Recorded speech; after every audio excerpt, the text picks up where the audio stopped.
Magandang araw mga kakutsero. Ito na naman po ang inyong lingkod na si Jigs na magbibigay sa inyo ng giya ngayong araw ng linggo. Ngayon po no, araw ng linggo no at meron po tayong pitong magagandang karera at ang start time po natin ay alas 2 ng hapon.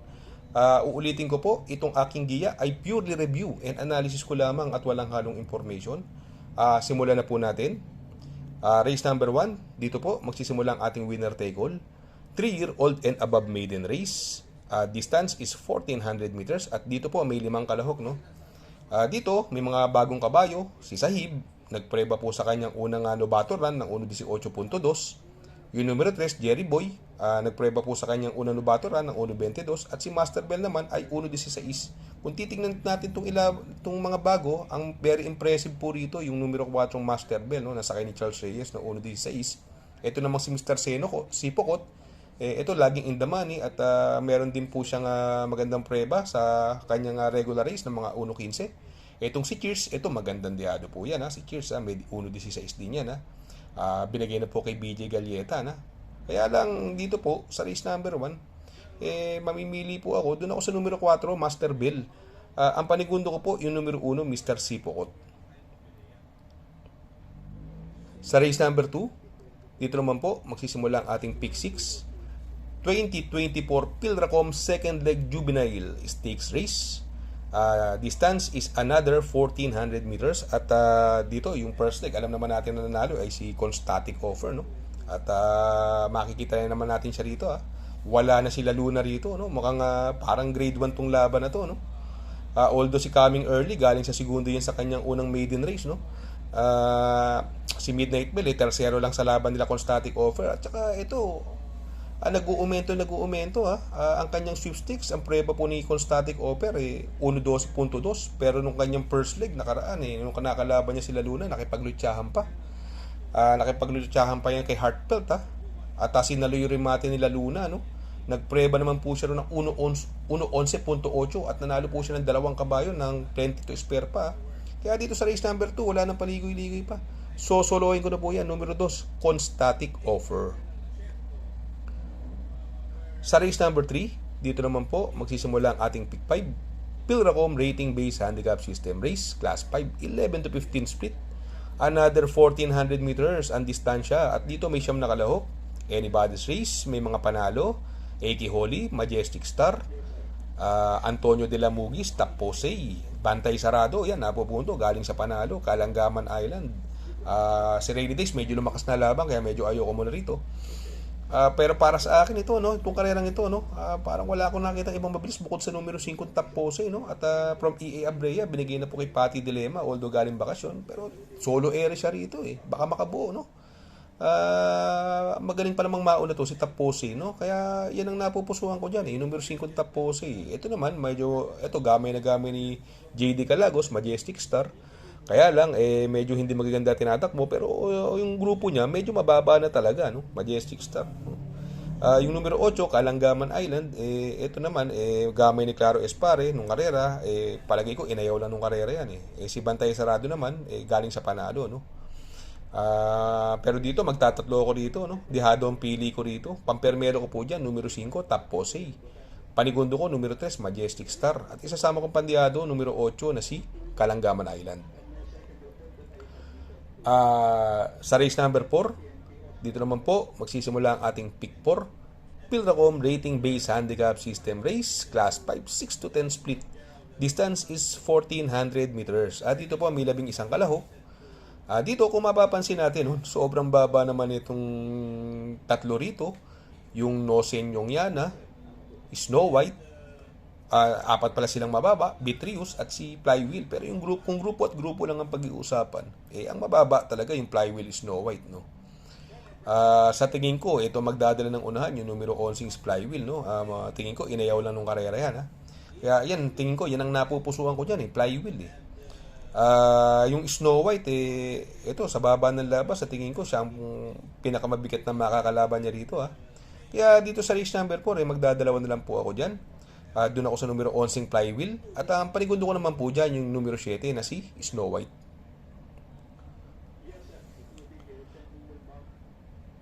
Sa race number 5, Pilracom rating based handicap system race, class 5, 11 to 15 split. Distance is another 1,400 meters, another anybody's race. Maraming mahiwaga rito. Itong siyam, may halos lahat, may panalo. Pero ito, no, impressive para sa akin ito, no, yung Modern Birdie, no, nung karera, masama ang lundag, pero parang propeller yung paa nito, no, bugal-bugal yung dating, ang lalim, ano ang lalim kumayod nito, no, yung Modern Birdie, no, nakakadalawang sunod na panalo na to, no, yan ang napupusuan ko dyan, ha, although mababa yung Limon Sudan Pulse, kaya lang, ang alam natin, panalo niyan, mauna andiyan si Star of the Future at saka si Oktubre 14. Kung sakaling magkaroon ng habulan, yung mga deremate, mapabor sa mga deremate yung laban na to. Although ito, galing sa panalo, Golden Buzzer, kaya lang, medyo lumakas na laban. Si Kaboom naman, nung karera, sinisiguro yan, ha, Kaboom, kaya lang, mukhang wala pa sa kondisyon nitong kabayong ito, Although nakatakbo na siya, pero ako, pas pa rin ako sa kanya, no?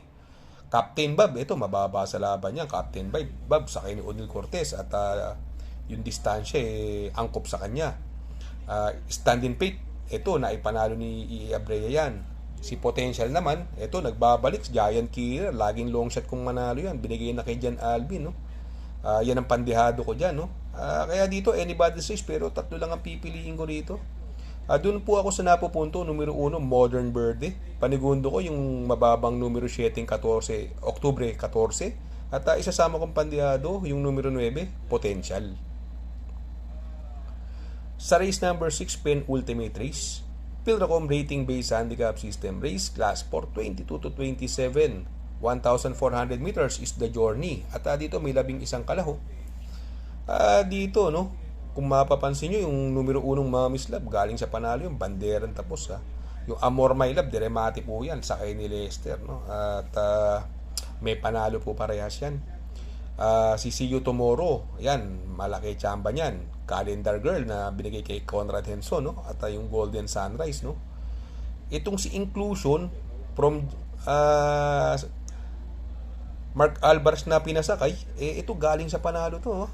At nung karera, hindi pinaporma nito si Guerrero Waros. Ang layo pong nanalo nito, yung Inclusion, Kaya, ito tingin ko mag-uumento pa rin, no? Although, ito, alam naman nating yung mga nakaraan takbo niya nung medyo mahusay pa siya. Ang tinalo po niya si Chocolate Thunder, no? Na-upset niya po yun. Ito, mukhang bumabalik na yung kondisyon, no? Kaya ako, sa tingin ko, siya po ang pipiliin ko rito dahil napupunto po si Kabayo, no? Siya po ang pampermero ko dyan, Inclusion, numero 11, no? Sa tingin ko, pwedeng magbigay ng magandang laban yung numero 1, yung coupled entry, no? Parehas may panalo, no? Yung Mami's Love, Amor My Love. At ito, deremate, no? Kung sakaling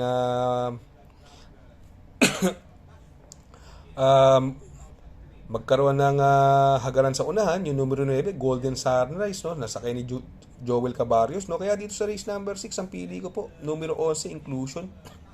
Panigundo, numero 1, Mami's Love, coupled with Amor My Love. At isasama kong pandiyado, numero 9, na si Golden Sunrise. Sa race number 7, sa last and final race, Pilracom rating based handicap system race, class 4, 16 to 21 split. Distance is 1,400 meters at dito may 11 kalaho po tayo. Ito, no? Kung mapapansin natin, no? Ito si Hombre, no? Nakadalawang sunod na panalo yan. Nagbabalik, sakay ni RC Tabor. Bali-balita lang po kayo sa tabi-tabi. Kung malalaman yung labas yan, tingin ko lamang po yan. Kung mapapansin natin, parang solo area numero 1, no? Bukawi River Town, no? Sakay ni Isa Kagilang, ganda lang numero. Numero 1, siyang paglarga, unang lundag. At sa tingin ko, wala kagad makakadikit dito, no? Ito naman, Summer Rule, mababa sa laban, gamay ni ka-RA Base, magandang diado po yan. At yung Bohemia naman, binigay kay Jan Alvin. At alam naman natin na ipanalong long shot ni Jan Alvin niya, si Bohemian, no? Domsat 7, galing din po sa panalo yan, Pero ako sa sarili ko, no, magtatatlo po ako dito, tatlo lang po pipiliin ko. Doon po ako sa numero 7, Hombre. Panigundo ko, numero 5, Summer Rule. At isasama kong pandiyado, yung numero 1, Bukawi River Town.